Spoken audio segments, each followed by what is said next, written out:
Ao anatin'ny fotoanan'ny fety toy tahaka izao ihany koa moa dia eo ihany koa ireo tranga samihafa mety tonga fidirana eny anivon'ny hopitaly. Raha ny tatitrary dia misy 720 ireo natao fizahan-pahasalamana teny amin'ny sampana vonjy taitra ny hopitaly Hjra tao anatin'izay lanonana itsenana ny taona 2024 izay. Arahantsika kosa ny tatitra mahakasika an'izay entiny rotsy rakotiny iray. Raha tamin'ny atrehanan'ny fetin'ny faran'ny taona teo dia nahitana tranga miisa 720 ny tonga teny amin'ny vonjy taitra teny amin'ny hopitaly Hjra. Ny 420 amin'ireo no nahiditra hopitaly avy hatrany ka iray ny maty.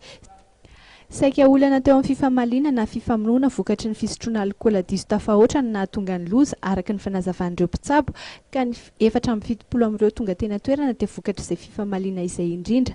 Ny 220 tamin'ireo kosa dia vokatry ny lozam-pifamoivoizana tamin'ny fiara nandeha mafy loatra.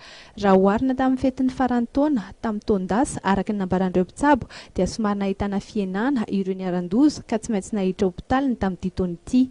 Nahatratra hatramin'ny 420 mantsy ireo nampidirina hopitaly ny 3 Desambra 2024. Ny fahakamoan'ny olona ivoaka ny trano sy ny tsy fahampian'ny enti-manana entina indrindra ivoahana no mety isan'ny antony nahatonga ny fiainan'ny antotanisa raha araka ny fanazavan'ny mpitsabo hatrany.